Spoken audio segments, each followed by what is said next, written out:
पूजा, जिसकी अभी अभी शादी हुई है, अपनी आंखों में नई नवेली दुल्हन के हजार सपने सजाए अपने ससुराल की दहलीज पार करती है। लेकिन शादी की पहली ही रात उसके साथ कुछ ऐसा घटित होता है जो उसकी रूह तक को कपा देता है। एक ऐसा भयानक सच जिसकी उसने कभी अपनी सबसे डरावनी कल्पनाओं में भी उम्मीद नहीं की थी। सहमी और टूटी हुई पूजा जब अपनी आखिरी उम्मीद अपनी जेठानी कमलेश के पास हिम्मत जुटाकर अपना दर्द बयां करने जाती है तो सांत्वना के बजाय उसे इनाम में मिलता है चेहरे पर एक जोरदार थप्पड़। पूजा जमीन पर गिरकर बिलख बिलख कर रोने लगती है। आखिर एक नई नवेली दुल्हन के साथ इतना बड़ा धोखा और जुल्म क्यों हुआ? यह कहानी आपको झकझोर कर रख देगी और अंत में एक बहुत गहरी सीख भी देकर जाएगी। लेकिन इस खौफनाक रात तक बात कैसे पहुंची, इसके लिए हमें कहानी के पन्नों को थोड़ा पीछे पलटना होगा। कहानी की असल धुरी है कमलेश। कमलेश एक जिम्मेदार गृहिणी है जो एक भरे पूरे परिवार को संभालती है। उसके परिवार में उसका पति, एक छोटी बेटी, सास, ससुर, एक खामोश दादी और उसका देवर अरुण है। कमलेश के लिए अरुण सिर्फ एक देवर नहीं बल्कि उसके सगे बेटे से भी बढ़कर है।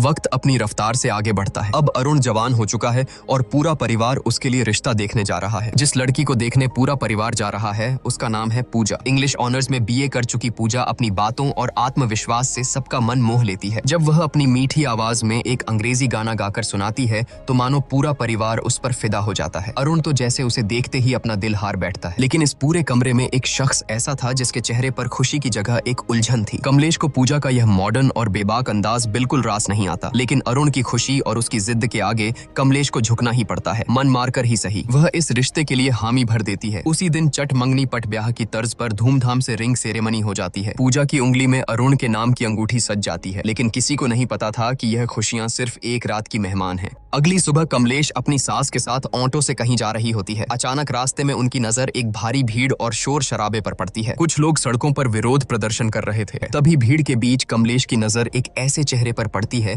जिसे देखकर उसके पैरों तले जमीन खिसक जाती है। वह सरेआम भड़क उठती है और हुक्म सुनाती है कि ये सब नौटंकी तुरंत बंद करो। गुस्से से आगबूला कमलेश आगे बढ़ती है। पूजा का हाथ झटक कर पकड़ती है और उसकी उंगली से सगाई की अंगूठी बेदर्दी से खींचकर निकाल लेती है। एक ही पल में, एक झटके में उसने वो रिश्ता तोड़ दिया जो कल ही जुड़ा था। जब कमलेश यह तूफान लेकर घर लौटती है तो घर में कोहराम मच जाता है। कमलेश का पति उसे आईना दिखाते हुए कहता है कि जो रायता तुमने बिना सोचे समझे फैलाया है उसे अब तुम्हें ही समेटना होगा। बेचारा अरुण भी लाख मिन्नतें करता है, समझाने की कोशिश करता है कि पूजा की सोच गलत नहीं है, लेकिन कमलेश अपने गुरूर में अंधी हो चुकी थी। उसके कानों पर जूं तक नहीं रेंगती और वह किसी की एक नहीं सुनती। कुछ देर बाद कहानी में एक खूबसूरत और जज्बाती मोड़ आता है। अपने रिश्ते को बचाने और अपनी बात समझाने के लिए पूजा खुद कमलेश के पास पहुंचती है।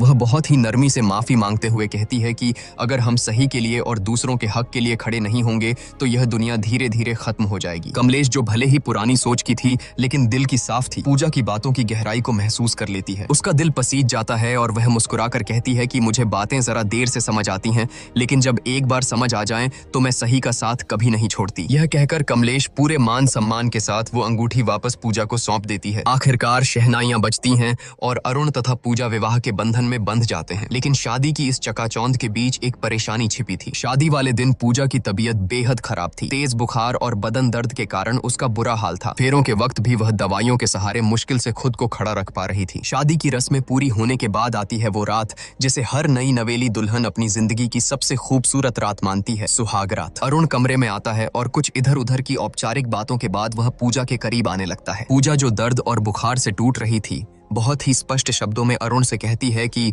मेरी तबीयत बहुत ज्यादा खराब है, मुझे तेज बुखार है और पूरा शरीर दर्द से टूट रहा है। प्लीज आज हम कुछ भी नहीं करेंगे। लेकिन अरुण पर जैसे हवस और पति होने के गुरूर का भूत सवार था। उसने पूजा की एक न सुनी। पूजा के लगातार मिन्नतें करने, रोने और मना करने के बावजूद अरुण ने अपनी मर्दानगी के अंधे नशे में उसके साथ जबरदस्ती की। नई दुल्हन के वो सुनहरे सपने उसी बिस्तर पर बुरी तरह कुचल दिए गए। सुबह की किरणें कमरे में आईं, लेकिन पूजा की दुनिया में हमेशा के लिए अंधेरा छा चुका था। वह दर्द और सदमे से कराहते हुए बस रोए जा रही थी। अरुण उसे चुप कराने की कोशिश करता है, मानो कोई बहुत मामूली बात हुई हो। वह बड़े हक से कहता है कि अरे मैं तुम्हारा पति हूँ, यह तो मेरा हक है। शादी के बाद तो यह सब होता ही है। यह सुनकर पूजा के अंदर का दर्द एक चीख बनकर फूट पड़ता है। वह बिलखते हुए अरुण की आंखों में देखती है और कहती है कि हक तूने मेरा किया है। शब्द सुनकर अरुण सन्न रह जाता है, लेकिन अपनी घिनौनी हरकत पर शर्मिंदा होने के बजाय उसकी मर्दानगी को चोट लग जाती है। वह गुस्से से आगबूला होकर कहता है कि अगर तुझे लगता है कि मैंने कुछ गलत किया है तो जा बाहर और चिल्ला चिल्लाकर सबको बता दे। यह कहकर वह निर्दयता से पूजा को कमरे से बाहर निकाल देता है। रोती कांपती पूजा जैसे ही कमरे से बाहर आती है,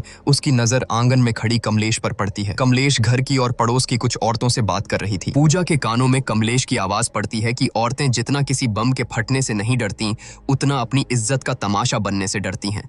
यह एक वाक्य पूजा के सीने में किसी जहरीले तीर की तरह चुभ जाता है। उसे तुरंत समझ आ जाता है कि जिस समाज और परिवार में वह खड़ी है, वहां अगर उसने अपना मुंह खोला तो उसे न्याय नहीं मिलेगा, बल्कि इस घर में उसी की इज्जत का सरेआम तमाशा बन जाएगा। समाज और बदनामी के इसी खौफ से हारकर एक जीती जागती हक के लिए लड़ने वाली लड़की अपने आंसू पीते हुए खामोशी से वापस उसी घुटन भरे कमरे में लौट जाती है। उसके मासूम दिल में कहीं न कहीं यह उम्मीद बची थी कि शायद अरुण को अपनी हैवानियत का एहसास हुआ होगा, शायद वह अपनी गलती मानेगा और उससे माफी मांगेगा। लेकिन अरुण का रवैया देखकर पूजा के पैरों तले बची खुची जमीन भी खिसक गई। पूजा पहले से ही असहनीय दर्द में थी, लेकिन अरुण ने अपनी हवस को प्यार का नाम देकर एक बार फिर उसके साथ जबरदस्ती की। पूजा अंदर तक टूट चुकी थी। उसे समझ आ गया था कि जिसे दुनिया पति पत्नी का प्यार कहती है, वह उसके लिए सिर्फ और सिर्फ एक वैवाहिक बल था, जिसके खिलाफ वह कुछ नहीं कर सकती थी। अगली सुबह कमलेश की नजर छत की बाउंड्री पर गुमसुम खड़ी पूजा पर पड़ी। पूजा की आंखों की वीरानी और उसका खामोश चेहरा देखकर कमलेश का दिल धक से रह गया। कमलेश के लाख पूछने पर भी पूजा ने रात का वह खौफनाक सच नहीं बताया। कमलेश समझ गई कि कुछ तो बहुत गलत हुआ है और वह बिना ज्यादा सवाल किए पूजा को उसके मायके छोड़ आई। मायके पहुंचकर पूजा ने सोचा कि शायद दुनिया में एक माँ ही है जो अपनी बेटी का दर्द समझ सकती है। उसने अकेले में अपनी माँ को बीती रात की सारी सच्चाई और अरुण की दरिंदगी के बारे में बता दिया। लेकिन जो जवाब उसकी सगी माँ ने दिया, वह अरुण की हैवानियत से भी ज्यादा खौफनाक था। माँ ने उसे सीने से लगाने के बजाय समझाते हुए कहा कि पति पत्नी के बीच ये सब तो होता ही है, शादी की है तो ये सब तो निभाना ही पड़ेगा। इसमें ना कहने वाली क्या बात थी? इसी से तो परिवार और वंश आगे बढ़ता है। अपनी ही माँ के मुंह से ये शब्द सुनकर पूजा सन्न रह गई। रही सही कसर माँ ने इमोशनल ब्लैकमेल करके पूरी कर दी। घर की गरीबी का वास्ता देते हुए उसने पूजा को तुरंत ससुराल वापस लौटने का हुक्म दिया और धमकी दी कि अगर वह वापस नहीं गई तो वह अपनी नस काटकर जान दे देगी। अपनों से मिले इस धोखे के बाद बेचारी पूजा के पास कोई रास्ता नहीं बचा था। वह एक जिंदा लाश की तरह कमलेश के साथ वापस लौटने लगी। सफर के दौरान एक जगह वॉशरूम जाने के बहाने पूजा ऑटो से उतरी। यह उसकी जिंदगी का सबसे बड़ा फैसला था। उसने पीछे मुड़कर नहीं देखा और वहां से चुपचाप भाग निकली। कमलेश ने उसे पागलों की तरह हर जगह ढूंढा, लेकिन पूजा का कोई सुराग नहीं मिला। घर पहुंचकर जब कमलेश ने यह खबर दी तो पूरे परिवार में हड़कंप मच गया। सबने पूजा को ढूंढा, लेकिन वह जैसे हवा में गायब हो गई थी। हारकर कमलेश ने पूजा की दोस्त सोना को फोन मिलाया, जो एक एनजीओ में काम करती थी। सोना ने कहा कि उसे पूजा के बारे में कुछ नहीं पता, लेकिन वह उसे ढूंढने की पूरी कोशिश करेगी। आखिरकार सोना की तलाश पूरी होती है। पूजा उसे एक सुनसान पार्क के कोने में गुमसुम किसी सहमी हुई बच्ची की तरह बैठी मिल जाती है। जब कमलेश वहां पहुंचती है तो पूजा हिम्मत जुटाकर अरुण की उस खौफनाक रात की सारी दरिंदगी और सच्चाई कमलेश के सामने उगल देती है। लेकिन सालों से अरुण को अपने बेटे की तरह पालने वाली कमलेश का अंधा विश्वास सच्चाई पर भारी पड़ जाता है। सच सुनने के बजाय कमलेश का गुरूर टूटता है और वह गुस्से में आकर पूजा के गाल पर एक जोरदार थप्पड़ जड़ देती है। वह चिल्लाती है और पूजा को लगभग घसीटते हुए वापस उस कैद खाने में ले आती है। भले ही कमलेश ने पूजा को थप्पड़ मार दिया था, लेकिन एक औरत होने के नाते उसके अंदर शक का एक बीज बोया जा चुका था। वहीं दूसरी तरफ हम देखते हैं कि हनीमून के खूबसूरत वादियों में पूजा अंदर से पूरी तरह वीरान और खौफजदा थी। वह अरुण से एक आखिरी उम्मीद के साथ बात करने की कोशिश करती है, लेकिन अरुण की आंखों में प्यार नहीं, सिर्फ एक भूखे भेड़िए जैसी हवस थी। वह एक बार फिर पूजा की चीखों और आंसुओं को अनसुना करते हुए उसके साथ जबरदस्ती करता है। बेचारी पूजा उस बिस्तर पर तड़पने और रोने के अलावा कुछ नहीं कर पाती। वह जिसे अपनी जिंदगी का साथी समझकर समझाने गई थी,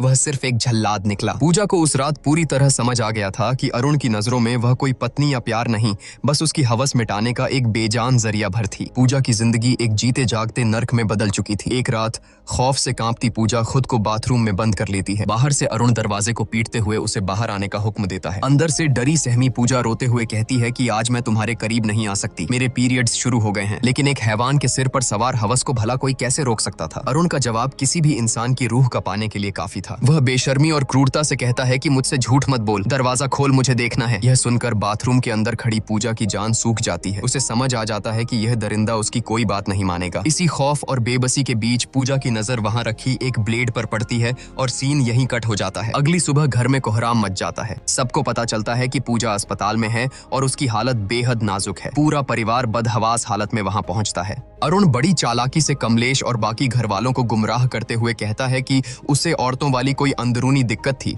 शायद उसी वजह से यह हालत हुई है। लेकिन जब कमलेश अंदर जाकर लेडी डॉक्टर से बात करती है तो डॉक्टर जो सच बताती है वह सुनकर कमलेश के पैरों तले जमीन ही नहीं खिसकती बल्कि उसका पूरा वजूद हिल जाता है। डॉक्टर भारी आवाज में बताती है कि पूजा के उन नाजुक हिस्सों पर ब्लेड से गहरे कट लगे हैं और बहुत ज्यादा खून बहने की वजह से उसकी यह हालत हुई है। यह सुनकर कमलेश सन्न रह जाती है। वह तुरंत खुद को संभालती है और घर वालों को वापस भेज देती है, यह कहकर कि वह पूजा के पास रुकेगी। होश आने पर जब कमलेश पूजा के पास बैठती है तो पूजा आंसुओं में डूबकर वह कड़वा सच उगलती है जिसने उसे इस हद तक जाने पर मजबूर किया। यह दर्द सुनकर कमलेश अंदर तक टूट जाती है। उस रात जब कमलेश घर लौटती है तो पूजा के दर्द को महसूस करने के लिए वह खुद बाथरूम में जाती है और हाथ में वही ब्लेड उठाती है। वह उस ब्लेड को अपनी त्वचा पर रखकर वही करने की कोशिश करती है जो पूजा ने किया था, लेकिन